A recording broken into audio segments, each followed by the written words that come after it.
আছেন বাংলাদেশ জামাত ইসলামী চাঁদপুর জেলা শাখার সংগ্রামী জেলা সেক্রেটারি, চাঁদপুর সদর অঞ্চল আসনের এমপি পদপ্রার্থী জননেতা অ্যাডভোকেট শাহজাহান মিয়া।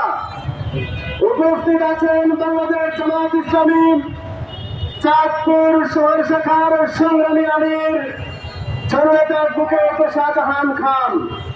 উপস্থিত আছেন চাঁদপুর সদর উপজেলার সংগ্রামী আমির জননেতা অধ্যাপক মৌলানা আফজাল উদ্দিন আজিজ।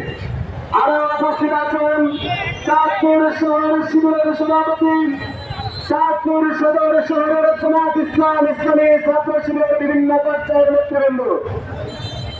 সংগ্রামী তৌহিদি জনতা, এই পর্যায়ে আজকের এই বিক্ষোভ সমাবেশে বক্তব্য রাখবেন বাংলাদেশ জামাত ইসলামী চাঁদপুর সদর উপজেলার সংগ্রামী আমির জননেতা অধ্যাপক মৌলানা আফজাল উদ্দিন আজিজ।